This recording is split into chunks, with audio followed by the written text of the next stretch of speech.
Good afternoon, and thank you for everyone being here for the Planning Board meeting, November 8th, 2022. We only have one item to discuss today. It's 20 Weymouth Street, but I'm going to call our meeting to order first. I'm going to ask if there's any declarations of conflict of interest. See none. Can I have someone approve our agenda? So moved. Moved and seconded by Paul Conley. All of those in favor of the agenda? Everybody's good. Adoption of our minutes of planning board meeting from October 31st. I need someone to move those. Moved by Chris Fournier, seconded by Bobby Kenny. All those in favor of those? Thank you. Any business arising from our minutes? I don't see any, so we will move on, and Laurel's here to present 201 Weymouth Street, PID number 346528. Thank you, Laurel. Okay, so this is an application for a variance, major variance to the property located at 201 Weymouth Street. It's zoned downtown mixed-use neighborhood. It's a mature neighborhood. This is the building right here, the subject building. The property is located just south of Euston Street behind Needs, otherwise known as Ken's Corner Convenience Store. It's located across the street from Amalgamated Dairy Inc.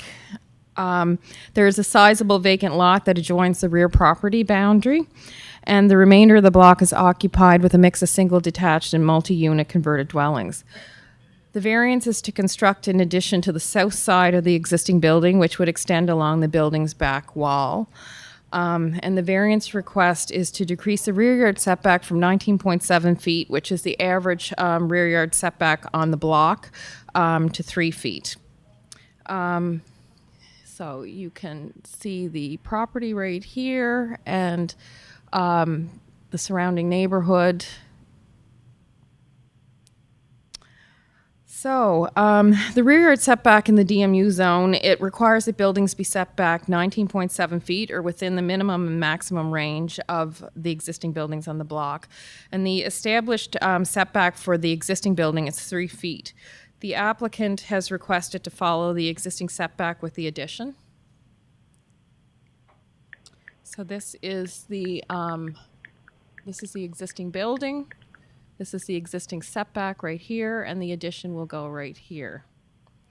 The setback requirement in the DMU zone allows buildings to be set back either within the minimum and maximum range of the buildings or 19.7 feet, whichever is less. And staff reviewed all the rear yard setbacks for buildings on the block, and they ranged between a zero lot line setback with the maximum being a 58-foot rear yard setback. So although some of the buildings had little or no setback, the average exceeded 19.7 feet. Therefore, the bylaw defers to 19.7 feet as the rear yard setback. So previous iterations of the bylaw allowed a building with a non-conforming setback to be extended, provided it did not further reduce the existing setback. And this setback section of the bylaw was removed because property owners were adding large additions that well exceeded the size of some of the existing non-conforming buildings on lots. So what was happening, we would have a small addition, say, like this, and they were adding a long addition to the building to kind of skip over the setback requirement.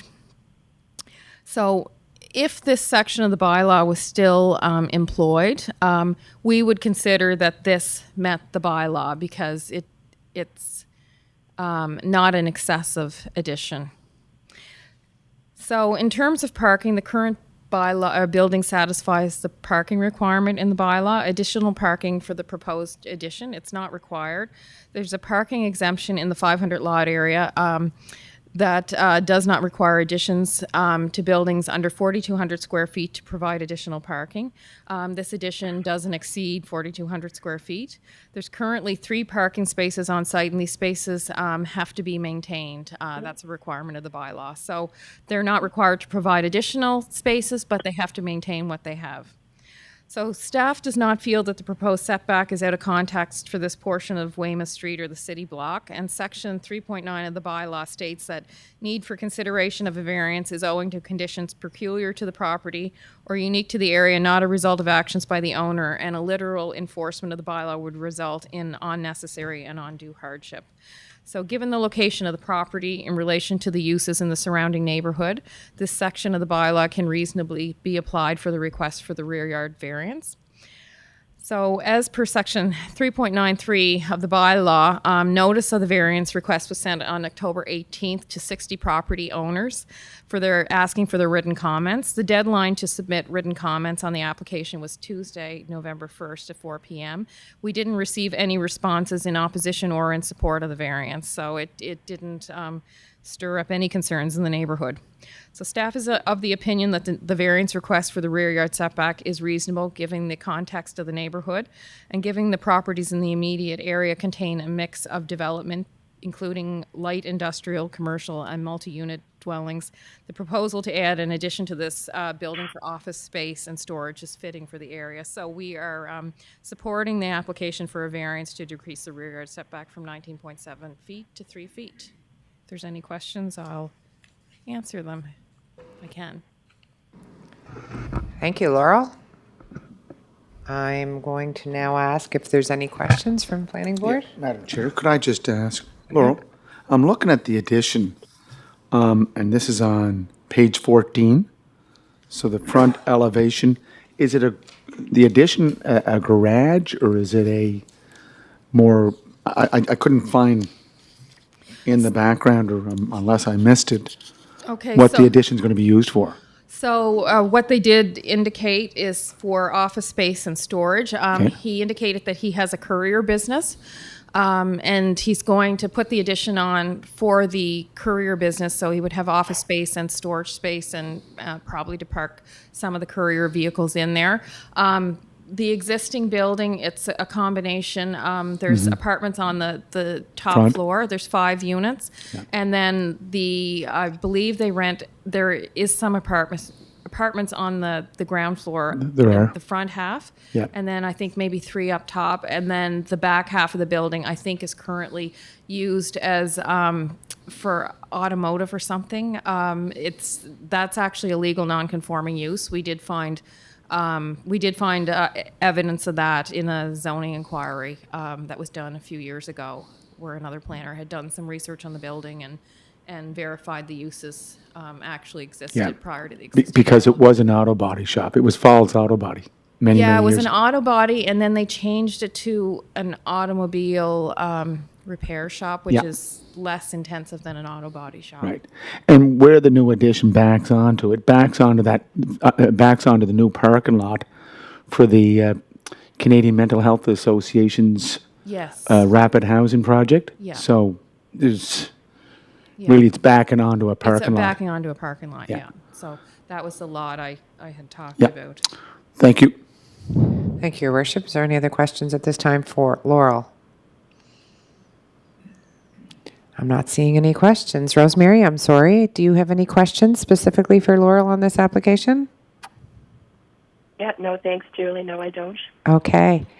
So I guess at this time, the recommendation from staff is that the application for the variance to the rear yard setback be approved to move on to council, and I'd need someone to move that application. Moved by Paul Connolly, seconded by Chris Fournier. All those in favor of the application going to council? And Rosemary, are you in favor? In favor. Wonderful. So that's unanimous. Seeing that was our only application, is there any new business?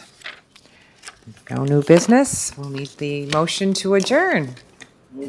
Moved by His Worship, second by Basil. All those in favor of that motion? Thank you. Thank you, Laurel, and thank you, everybody. Have a good night. It's the shortest planning board on record.